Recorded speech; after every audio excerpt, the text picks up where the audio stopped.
Welcome to पिंशू kitchen. आज आपण रसगुल्ल्याची recipe बघणार आहोत। आपले रसगुल्ले कधीच फाटणार नाही आणि छान स्पंजी होईल।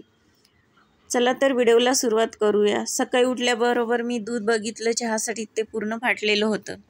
त्यामुळे आता ते फाटलेलं दूध वाया नाही गेलं पाहिजे, त्याचा उपयोग झाला पाहिजे। तर चला आता आपण त्याचा उपयोग करूया।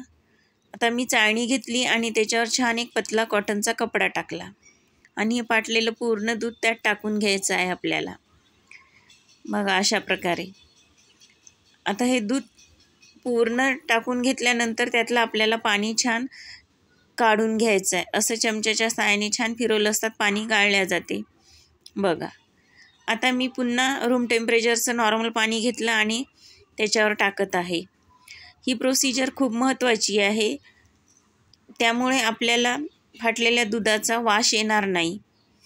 ही प्रोसिजर मी 2 वेळा केलेली आहे, त्यामुळे आपण जे याच्यापासून पनीर बनवू ना रसगुल्ल्यासाठी, त्याचा वास येणार नाही। बघा छान आता आपण पाणी झारून घेतलेलं आहे त्यातलं।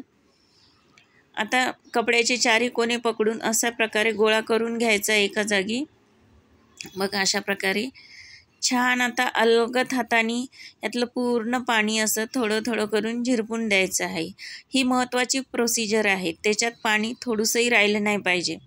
आणि 5 मिनिट ठेवून दिलं मी पाणी काढल्यानंतर। बघा अशा प्रकारे आता आपलं पनीर छान तयार झालेलं आहे। आता ही महत्त्वाची टीप आहे की हे पनीर मोजून घ्यायचं आहे, का आता आपल्याला याच भांड्यानी साखर घ्यायची आहे, म्हणून आता हे पनीर मी मोजून घेत आहे। बघा अर्धी वाटी आपलं पनीर तयार झालेलं आहे। आता मी गॅसवर पातेलं ठेवलेलं आहे आणि त्याच्यात अर्धी वाटी साखर टाकून अर्धाली वाटी असं मी 6 वेळा पाणी टाकलेलं आहे आणि साखर छान चम्मच फिरून अशी विरघळून घेतलेली आहे। आता आपल्या शुगर सिरपला छान उकळी येऊस्तर आपण आता पनीर एका ताटात काढून घेतलेलं आहे। ते पनीरची छान आता या तळहाताच्या साहाय्याने मालिश करून घ्यायची आहे। ही महत्त्वाची टीप आहे, हे 5 मिनिट आपल्याला मालिश करून घ्यायची आहे। ही जर मालिश आपण व्यवस्थित केली नाही तर आपले रसगुल्ले फाटू शकतात आणि त्याला क्रॅक पडू शकते, त्यामुळे मालिश करणं हे खूप आवश्यक आहे। आता आपण रसगुल्ले बनवण्यासाठी त्याचे छान छोटे छोटे गोळे तोडून घेतलेले आहे पेढ्याच्या आकाराचे। तुम्ही गोल पण रसगुल्ले बनवू शकता अशा प्रकारे। छान बघा हातावर वळल्या जात आहे। मी 2च तुम्हाला गोल बनवून दाखवलेले आहे रसगुल्ले, आणि बाकीचे मी निमुळत्या आकाराचे बनवणार आहे, कारण मला निमुळत्या आकाराचे छान रसगुल्ले आवडतात। बघा या आकाराचे खूप छान होतात रसगुल्ले, छान स्पॉन्जी होतात आणि सॉफ्ट होतात, आणि रसगुल्ले आपले कुठेही फाटणार नाही आणि फुटणारसुद्धा नाही शुगर सिरपमध्ये। आणि ही रेसिपी आहे ना उपासाला पण चालते, कारण आपण बाइंडिंग येण्यासाठी मैद्याचा उपयोग केलेला नाही आहे, म्हणून हे रसगुल्ले उपासाला सुद्धा चालतात। बघा अशा प्रकारे छान वळून घ्यायचे आहे। एकूण माझे 10 ते 11 रसगुल्ले तयार झालेले आहे। याच्यात बघू शकता तुम्ही अशा प्रकारे छान वळून घेतलेले आहे पूर्ण मी। आणि तुम्हाला ही रेसिपी कशी वाटते मला नक्की कमेंट करून तुम्ही सांगा। आवडल्यास चॅनेलला सबस्क्राईब करायला विसरू नका आणि लाईक करा। बरेच तुम्ही मला व्हिडिओ बघत आहे, माझे छान प्रतिसाद देत आहे, पण लाईक करायला विसरत आहे। तर आता आपलं शुगर सिरप छान उकळी आलेलं आहे। आता या स्टेजला आपल्याला गॅसचा पॉवर हा मीडियम ठेवायचा आहे आणि छान त्याच्यात हे रसगुल्ले सोडून द्यायचे आहे।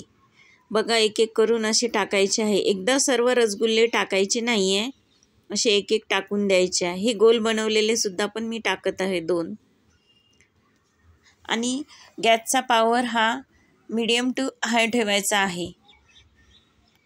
बघा छान आता आपले रसगुल्ले उकळी येत आहे।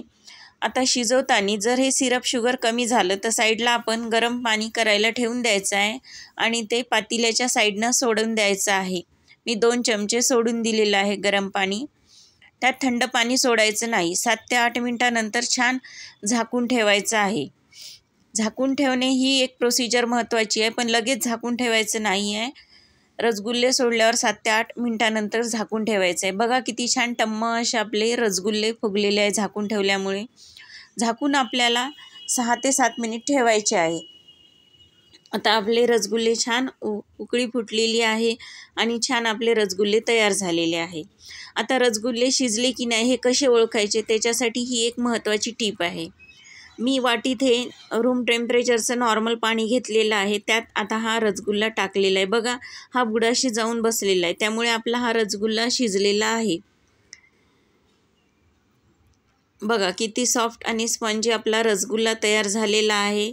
त्यामुळे आपला रसगुल्ला हा रबलासारखा होणार नाही आहे. छान सॉफ्ट आणि स्पंजी तयार झालेला आहे ना. खूप सोपी रसगुल्ल्याची पद्धत करण्याची आणि फाटलेलं दूधसुद्धा आपलं वाया गेलेलं नाही आहे. आता आपले रसगुल्ले तयार झालेले आहे. मी तुम्हाला एका डिशमध्ये काढून दाखवते. बघा अख्खे आपले रसगुल्ले छान तयार झालेले आहे.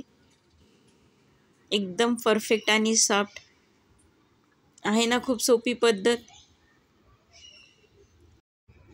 आता हे शुगर सिरपमध्ये टाकून देऊया आणि गॅस बंद करून देते.